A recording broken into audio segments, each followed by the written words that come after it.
Good morning बच्चों।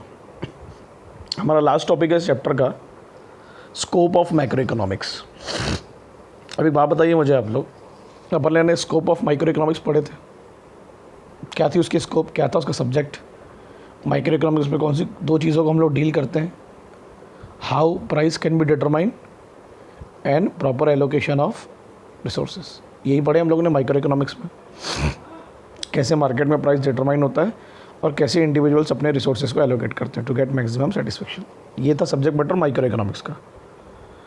अब हम लोग पढ़ने वाले हैं सब्जेक्ट मैटर किसका, जल्दी बोलो, फास्ट बोलेंगे, जल्दी बोलेंगे, माइक्रो इकोनॉमिक्स का। डेफिनेटली इनका जो सब्जेक्ट मैटर है वो माइक्रो के मुकाबले डिफरेंट होगा, because they deal with aggregates, they deal with national problem, they deal with whole economic system.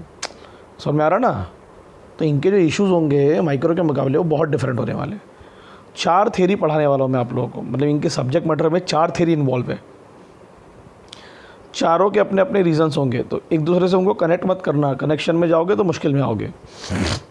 वो इनडायरेक्टली कनेक्टेड हैं, बट अभी इनको समझने की कोशिश करना कि मैक्रो इकोनॉमिक्स में ऑलरेडी हम लोग पढ़ते क्या है ना, क्यों गवर्नमेंट के लिए इतना इंपॉर्टेंट है ये अप्रोच। सबसे पहली थ्योरी होने वाली है इनकम एंड एम्प्लॉयमेंट, फिर जनरल प्राइस लेवल, फिर ग्रोथ एंड डेवलपमेंट, और आखिर में macro theory of distribution.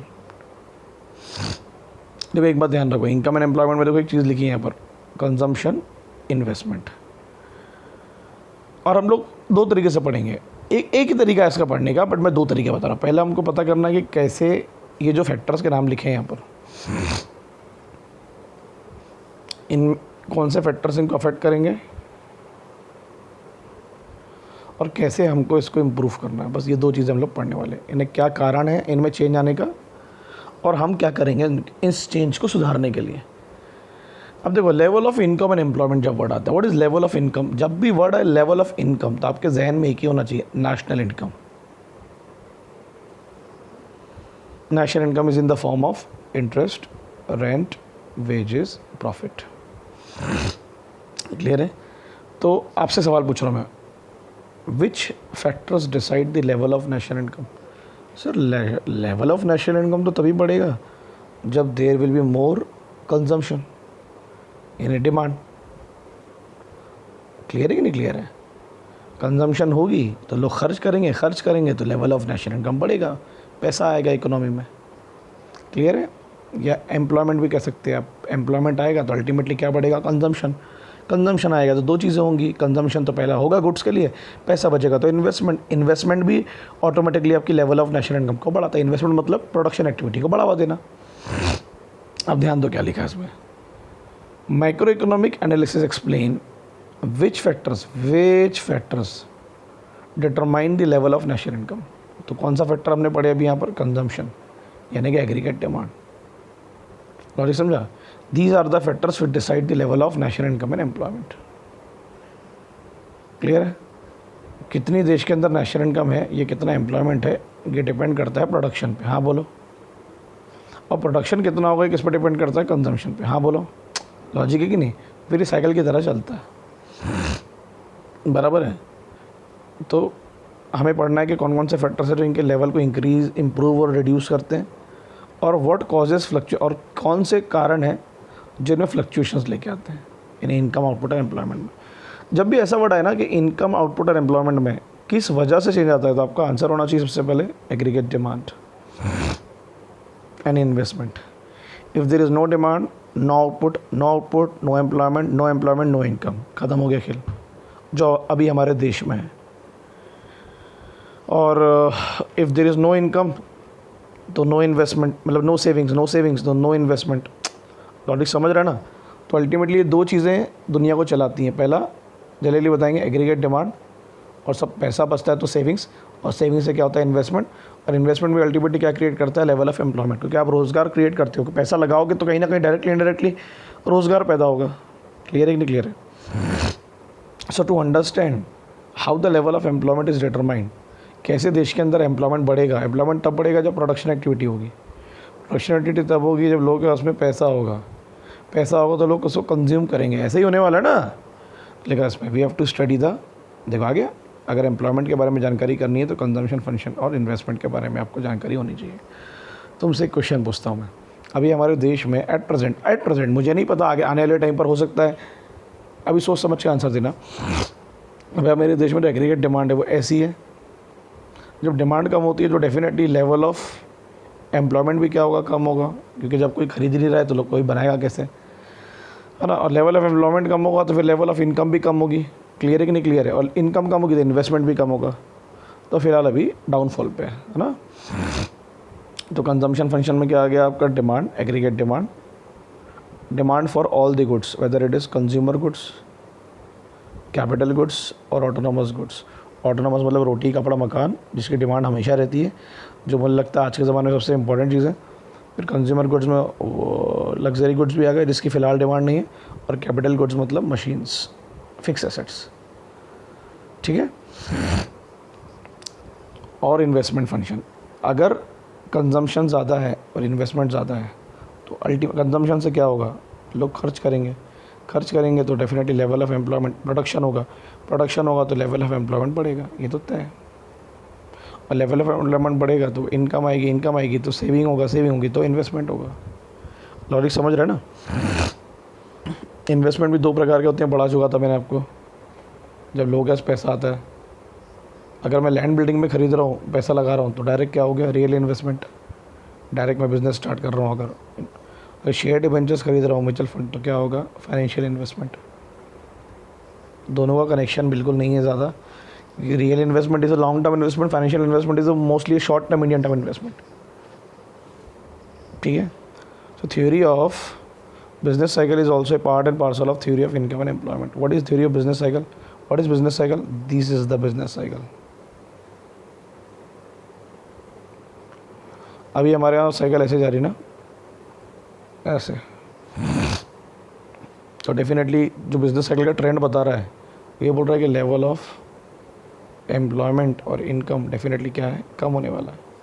Because ये जो लाइन है हम बता सकते हैं कि एग्रीगेट डिमांड शो कर रही है, इन्वेस्टमेंट शो कर रही है देश के अंदर। क्लियर है कि नहीं क्लियर है? तो who decide the level of income and employment? Sir, investment and consumption. Investment किसके तरफ से? सर, हाउस होल्ड, हम लोगों की तरफ से। कंजम्पशन भी हमारी तरफ से, वो गुड्स जो झक मारा के कंज्यूम करनी है, रोटी कपड़ा मकान, और वो गुड्स जो पैसा होगा तो कंज्यूम करेंगे, नहीं होगा तो नहीं करेंगे, लग्जरी गुड्स। सेम इन्वेस्टमेंट भी वही है। बड़ा इन्वेस्टमेंट तब करेंगे जब पैसा होगा, नहीं तो शॉर्ट टर्म में चलने देंगे। कौन सा? फाइनेंशियल। ओके, समझा आपको क्या बोला मैंने? तो theory of income and employment क्या बताती है, कौन से फैक्टर से जो इनके लेवल को डिसाइड करते हैं और कौन से फैक्टर से जो इनको अफेक्ट करते हैं। तो मैंने बता दिया आपको aggregate demand and investment, cycle की तरह बताया आपको, पूरा बता के ऐसे बना के कि क्या है क्या नहीं है। अभी आप खुद ही सोच लो ना, देश के अंदर अभी डिमांड है, देश के इन्वेस्टमेंट है, तो ना देश में तीनों चीज़ें नहीं होंगी, ना आउटपुट बनेगा, ना एम्प्लॉयमेंट आएगा, ना इनकम। क्लियर है बच्चों? और अगर आउटपुट नहीं बनेगा तो definitely there will be no national income. अब लेबर को देख लो आप, पूरा लेबर अपने घर जा चुका है। लॉजिक समझ रहे हो? पूरे लेबर अपने घर जा चुके हैं, तो कहाँ वेजेस मिलेंगे उनको? कहाँ वेजेस नहीं होने वाला। लेवल ऑफ प्रॉफिट रिडक्शन पे है, लेवल ऑफ इंटरेस्ट रिडक्शन पे है ना। ज़मीन के कोई दाम नहीं बचे हैं, फिक्स एसेट्स के। ठीक है, क्लियर हुआ? पक्का? बिजनेस, कौन सी बिजनेस साइकिल चल रही है विदेश में, बोलो? सर, अभी तो फ़िलहाल हम लोग रिसेशन की तरफ जा रहे हैं, तभी इतना वेलफेयर वाला पैकेज लाना पड़ा सरकार को। बराबर है कि नहीं? किसकी तरफ जा रहे हैं हम लोग अभी? रिसेशन। यानी हमारा ट्रेंड जो है वो हमें बोलता है हम अभी ऐसे हैं। तो डेफिनेटली हमारी जब डिमांड, यहाँ अगर मैं लिख दूँ एग्रीगेट डिमांड, अगर एग्रीगेट डिमांड कम होगी तो डेफिनेटली आपको एग्रीगेट, ध्यान देना, डेफिनेटली आपके लेवल ऑफ इन्वेस्टमेंट भी क्या होंगे, कम। लेवल ऑफ प्रॉफिट भी क्या होंगे, कम होंगे कि नहीं होंगे? तो सरकार ने जो पैसा दिए 20 लाख करोड़ का, इसलिए दिए कि आपको, आपका पैसा बचे जेब में और आप पैसा लेके मार्केट में जाएं कि सामान खरीदें, जिससे डिमांड थोड़ी बढ़े। ये रीज़न है उसके पीछे। ठीक है, नेक्स्ट। तो कौन से फेज़ में हम लोग अभी? कॉन्ट्रैक्शन प्लस रिसेशन, और उसमें तो डिमांड, सप्लाई, इन्वेस्टमेंट सब कम होता ही होता है। ठीक है, क्लियर है? तो उसी के लिए सरकार ने क्या कौन सी पॉलिसी लाई? Fiscal policy. मॉनेटरी भी चल रही है, आरबीआई भी पैसा डाल रहा है हर 2 हफ्ते में, और मॉनेटरी और फिस्कल पॉलिसी भी चल रही है। टैक्सेशन कटिंग हो रही है ना, सब्सिडी में लोन मिल रहा है, बहुत सारी चीज़ें गवर्नमेंट ने चालू की है। ठीक है, क्लियर है बच्चों?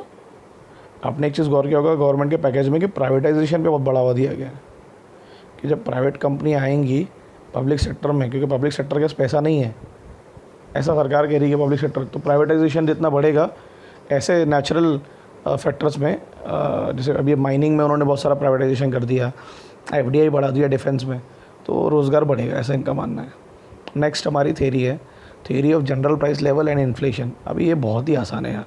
देखो एक बात ध्यान रखो, आप छोटा सा उदाहरण देता हूँ, आप मुझे बताना आपको समझा गया। अगर देश में नेशनल प्रोडक्शन बढ़ेगा, production of goods and services, तो क्या आएगा? Total employment. अगर टोटल एम्प्लॉयमेंट आएगा तो टोटल इनकम जनरेट होगी in the form of rent, interest, wages, profit. Consumption होगा, है ना, पैसा बचेगा तो सेविंग्स होंगी तो इन्वेस्टमेंट। अब आप थोड़ा ध्यान देना, जो कंजम्पशन हुआ तो कंज्यूमर गुड्स, इन्वेस्टमेंट हुआ तो कैपिटल गुड्स। तो अगर इनफ मनी होगा तो दोनों के दाम बढ़ेंगे, मशीनें भी महंगी होगी, लैंड भी महंगा होगा, टीवी फ्रिज भी महंगा होगा, फूड भी महंगा होगा कि नहीं होगा बच्चों बताओ? तो जब कैपिटल गुड्स और कंज्यूमर गुड्स महंगे होने लगते हैं because of high income, high employment, high demand, उसी को हम बोलते हैं कि इन्फ्लेशन आ रहा है। ये आपका जनरल प्राइस लेवल क्या हो रहा है? बढ़ रहा है। जनरली आपके कैपिटल गुड्स और कंज्यूमर गुड्स क्या हो रहे हैं? महंगे हो रहे हैं, फॉर ए लॉन्ग टर्म और for a medium term. Logic समझा? तो देखो क्या लिखा है उसमें, theory of general price level and inflation. Inflation जहाँ वर्ड आया, increase in price level without too much of increasing in output and employment. जितना बना रहे थे उतना ही बना रहे हो ना, रोज़गार में कोई बहुत ज़्यादा इंप्रूवमेंट है, because of demand price increases. तो कैसे निकालते हैं हम लोग जनरल प्राइस लेवल? जल्दी बताओ, प्राइस लेवल कैसे पता चलेगा? The comparison between aggregate demand and aggregate supply. If it is more than the supply, general price level will be higher. If it is less than the supply, general price level will be lower. यही है ना अभी देश के अंदर क्या स्थिति है sir? Sector to sector defend करता है, डिफरेंस है। ठीक है, किस वजह से उनमें फ्लक्चुएशंस आते हैं जल्दी बताओ? जनरल प्राइस लेवल में सर वही अल्टीमेटली कौन कौन से फैक्टर्स है जो जनरल प्राइस लेवल को कम कर सकते हैं? Sir employment, no income, no consumption, no demand, no investment. Logic समझा? दीज आर द फैक्टर्स जो इनमें चेंजेस लेके आते हैं। So the study of general price level is very important on the account of problem created by, कौन सी दो business cycle ने प्रॉब्लम क्रिएट की है जिसकी वजह से जनरल प्राइस लेवल पे फ़र्क पड़ा है? First inflation and second deflation. हमें दोनों को कंट्रोल करना है, but the main problem is deflation right now we are facing ना, reduction in price level because of no demand. It means people don't have enough income, so there is no employment, so this is a big problem we are facing. ठीक है, अगर मैं business cycle की तरफ से जाऊँ, if I am talking about business cycle, for example मैं अगर ऐसे जाता हूँ, ठीक है, बिज़नेस साइकिल की तरफ से जाता हूँ अगर मैं, अभी बिज़नेस साइकिल कैसी है हमारी? सर अभी तो फ़िलहाल अगर हम बिज़नेस साइकिल बनाए तो हम अभी इस फेज़ में हैं, because no income, no employment, no demand, तो प्राइस लेवल भी क्या होगा? गिरेगा। और जब यहाँ देखते हैं तो रिसेशन होता है, चिंता की बात है। इसलिए सरकार को लोगों के जेब में पैसे डालने के लिए खर्च करना पड़ेगा। देख रहे हो आप, खर्च कर रही है ना सरकार जेब में, या तो डायरेक्टली पैसे डालने पड़ेंगे सब्सिडी के रूप में, टैक्स कटिंग के रूप में, या उनको इनडायरेक्टली सस्ता करवाना पड़ेगा पैसा लेना बैंक से कि वो पैसा लेके पैसे को इन्वेस्ट करें। क्लियर हुआ?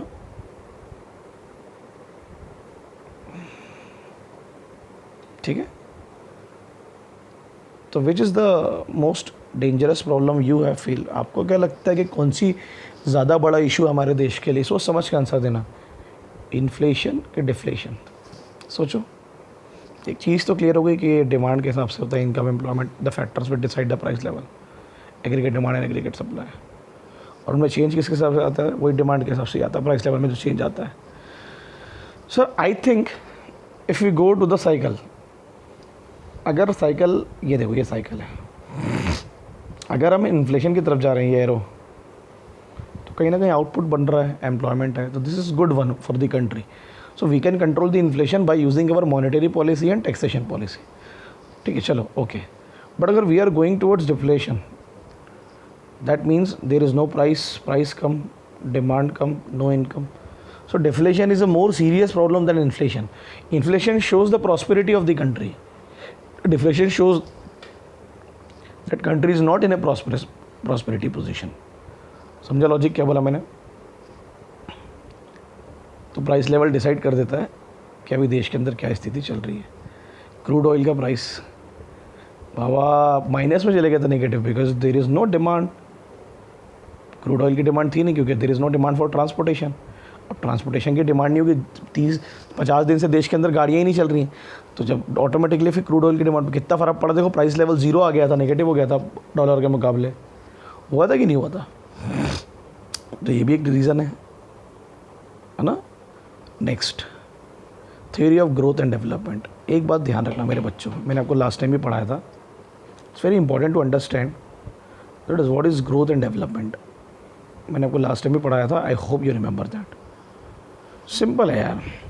When we talking about growth, देखो when we talking about growth and development, देखो एक ध्यान दो, लास्ट टाइम भी पढ़ाया था. ग्रोथ मतलब increase in the quantitative production of goods and services. यानी आपको देश के अंदर क्वांटिटी बढ़ाने की, ज़्यादा से ज़्यादा गुड्स एंड सर्विसेज बनाओ, जिससे, ध्यान देना, जिससे ज़्यादा से ज़्यादा रोज़गार पैदा हो, इनकम और रिसोर्सेज का यूज़ हो. सही है. क्वांटिटी में आपको बढ़ाना है, तो ये तो हर देश करता है. अमेरिका भी करता है, इंडिया भी करता है. फ़र्क क्या है? अमेरिका जब करता है तो अमेरिका का फोकस क्वांटिटी पे होता है. इंडिया का फोकस रहता है कि क्वांटिटी कहाँ बनाना है, क्योंकि हमें सिर्फ प्रोडक्शन एक्टिविटी नहीं करनी है ना मेरे भाई. हमें सिर्फ प्रोडक्शन एक्टिविटी नहीं करनी है, हमें ऐसी जगह प्रोडक्शन एक्टिविटी करनी है जहाँ पॉवर्टी है, पॉपुलेशन ज़्यादा है और रूरल साइड है. लॉजिक समझ रहा है?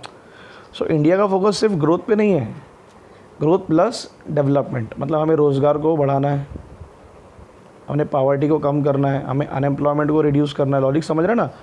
So India is not just focusing on कि बस बना दो. नहीं, हमको देखो, हमको आगे तो बढ़ना ही है, ग्रोथ तो करना ही है, साथ में हमें डेवलपमेंट भी करना है. रोड बनानी है, बिजली घर बनाना है, गरीबी कम करनी है. ये फोकस है हमारा. अब अच्छा, मुझे एक बात बताओ, आप कभी भी सुनते हो इंडिया के बारे में तो क्या बोलते हो? हम क्या बोलते हैं? हम डेवलप्ड होना चाहते हैं, ऐसा बोलते हैं ना, बिकॉज हम एक डेवलपिंग नेशन है. तो हमारा इशू क्या है? डेवलप्ड होना इशू है कि डेवलपिंग? सर डेवलप्ड होना. हम डेवलपिंग नेशन तो ऑलरेडी है. So what is the problem of India? India की प्रॉब्लम क्या है? डेवलपमेंट. जो हम पूरी तरीके से एक्सपोज हुए अभी, है ना, कोविड-19 में, कि बहुत सारे इंफ्रास्ट्रक्चर इश्यूज़ हमारे यहाँ पर हैं.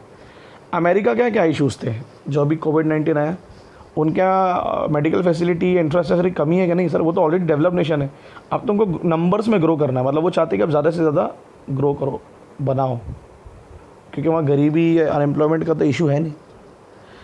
वो सिर्फ चाहते हैं कि ज़्यादा से ज़्यादा प्रोडक्शन हो देश के अंदर, जितना हो रहा था उससे ज़्यादा. तो अब मैं आपसे पूछूंगा, क्योंकि डेवलप्ड तो वो ऑलरेडी है, कि इंडिया की प्रॉब्लम क्या है? सर डेवलपिंग नेशन की प्रॉब्लम होती है to become a developed nation, और जो डेवलप्ड नेशन है उनकी प्रॉब्लम होती है to become more growing. So जो ऑलरेडी डेवलप्ड है, जिसको बेरोज़गारी और पॉवर्टी उसके लिए इशू नहीं है, उसको इस पर फोकस करना है, क्वांटिटेटिवली और बेहतर हो, ज़्यादा से ज़्यादा रोड बनाओ, और ज़्यादा से ज़्यादा बिजली घर पैदा करो, और ज़्यादा से ज़्यादा मशीनें बनाओ, टेक्नोलॉजी बनाओ. बट इंडिया जैसे देश को जो डेवलपिंग है, हमारा फोकस ग्रोथ तो करना ही है, बट साथ में डेवलपमेंट, गांव देहात का, रूरल एरियाज़ का, है ना, रोज़गार भी पैदा करना है, पॉवर्टी भी दूर करनी है, पॉपुलेशन भी कंट्रोल करना है. तो डेवलपिंग कंट्री के लिए इशू क्या होता है? To become a develop country. और डेवलप कंट्री के लिए इशू क्या होता है? टू रिमेन एक ग्रोइंग, ज़्यादा से ज़्यादा बढ़ो और बेहतर बनो. तो देखो क्या लिखा इसमें, causes of under development and poverty. तो मुझे बताओ, इंडिया का सबसे बड़ा इशू क्या है? सर हमारा जो सबसे बड़ा इशू है under development and poverty. It also suggest strategies for accelerating growth and development. अभी अमेरिका क्या कर रहा है? अमेरिका में बहुत बेरोज़गारी आई है अभी, बहुत ज़्यादा. अमेरिका का मेन फोकस क्या होगा? अपने प्रोडक्शन एक्टिविटी को इम्प्रूव करना.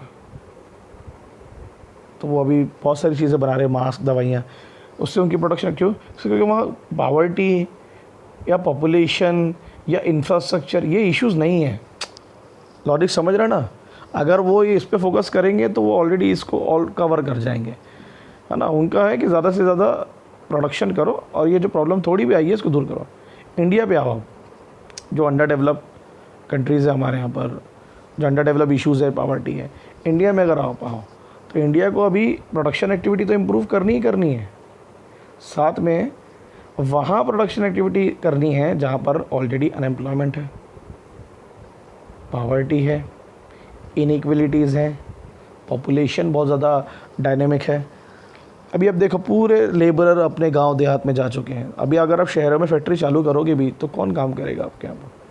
तो आपको ऐसा एक माहौल क्रिएट करना होगा, है ना, जिससे आप तेने ऐसे इंफ्रास्ट्रक्चर क्रिएट करने होंगे आपको कि ग्रोथ तो हो देश की, साथ साथ में डेवलपमेंट में जो सोशल इश्यूज़ है वो भी निपटाए जाए।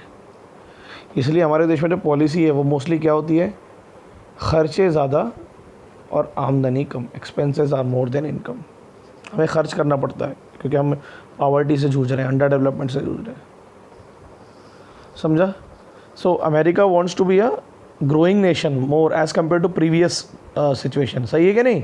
China wants to be a growing nation, जितना ग्रो कर रहे थे उससे ज़्यादा, क्योंकि वो ऑलरेडी डेवलप्ड है।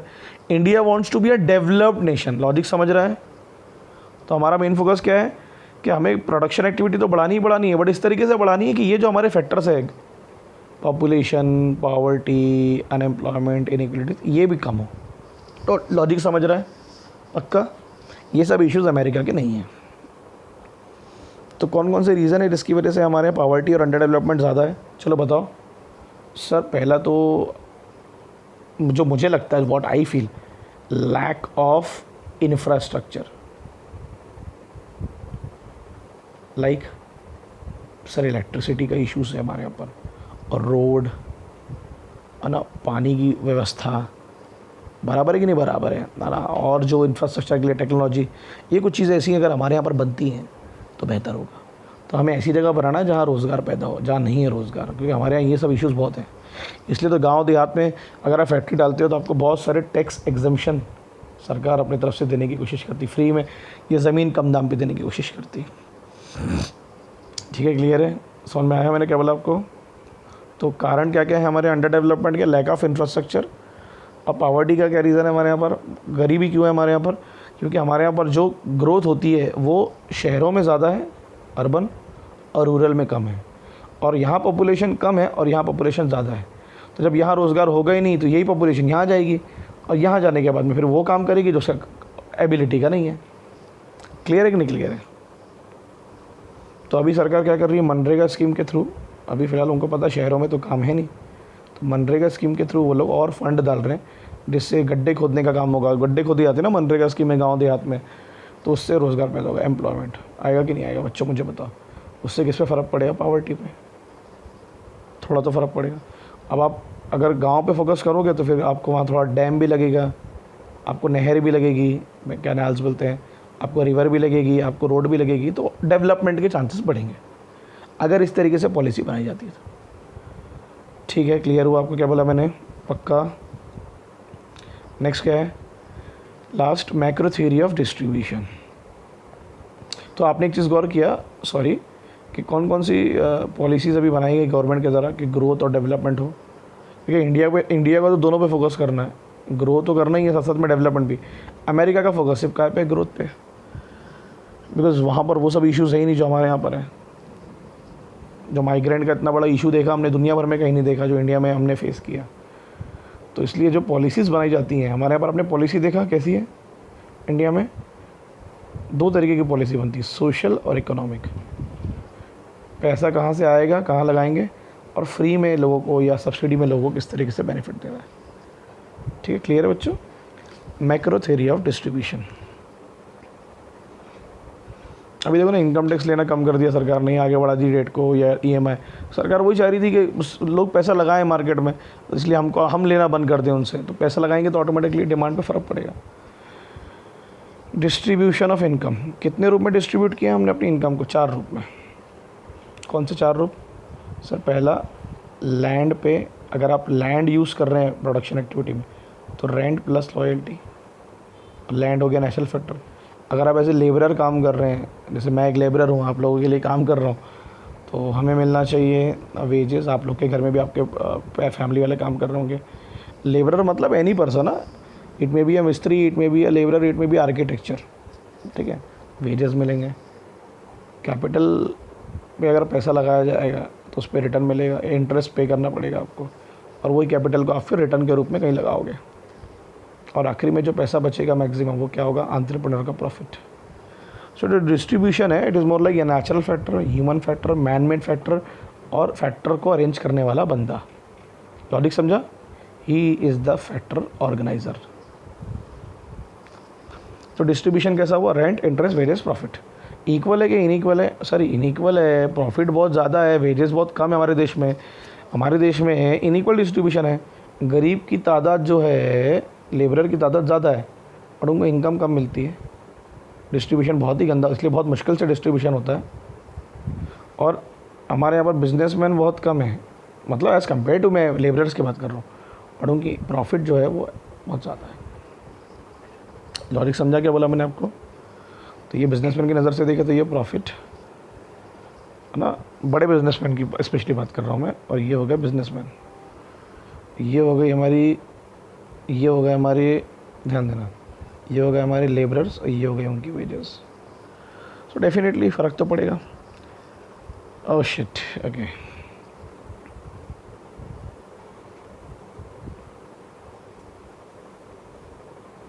तो हम लोग पढ़ने वाले हैं डिस्ट्रीब्यूशन कैसे किया जाता है, रिलेटिव शेयर्स कैसे डिसाइड किए जाते हैं, कि किस रूप में। देखो क्या लिखा उसमें, कौन कौन से, रेंट, वेजेस, इंटरेस्ट, प्रॉफिट। कौन सा वाला रेशियो ज़्यादा होता होगा आपके हिसाब से, बताओ? सर हमारे हिसाब से ये दोनों सबसे ज़्यादा होते हैं, ये लेबरर्स या एंटरप्रेन्योर्स। इक्वल है कि इनइक्वल है? सर इनइक्वल है, सर इनइक्वल है, ये तो आपको पता है। तो कौन किस के रूप में कमा रहा है, ये कैसे पता करेंगे? सर ये तो लोग ही बताएंगे। आपका हो सकता है, जैसे फॉर एग्जांपल देता हूँ, कोई व्यक्ति है, उसकी ज़मीन है तो उसको रेंट पे मिल रहा है, वो कहीं पर इंजीनियर है तो उसको वेजेस भी मिल रहा है, कहीं पैसा लगाया तो इंटरेस्ट भी कमा रहा है, और उसकी बिज़नेस भी है घर का तो प्रॉफिट भी है।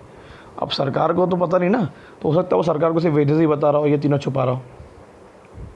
तो सरकार को जो एक्चुअल इनकम पता चली वो इतनी है, बट है कितनी उसके पास, इतनी। तो जो नेशनल इनकम का जो शेयर है कि किस रूप में कौन कितना कमा रहा है, उसको पता लगाना ऑलमोस्ट गैसिंग वर्क है, पॉसिबल नहीं है ना। एक कमेटी बनाई गई है, national income accounting committee, but मुश्किल है बहुत पता करना। और इसी रूप में कमाने वाले पैसे को हम बोलते हैं नेशनल इनकम। इसके अलावा जो भी कमाओगे आप, वो इनकम होगी, बट वो नेशनल इनकम नहीं होगी, वो हम डिटेल में बाद में पढ़ेंगे। तो जो शेयर है वो इक्वल है कि इनइक्वल है? सर इनइक्वल है, और इसको पता लगाना पॉसिबल नहीं है कि कितना जा रहा है पैसा।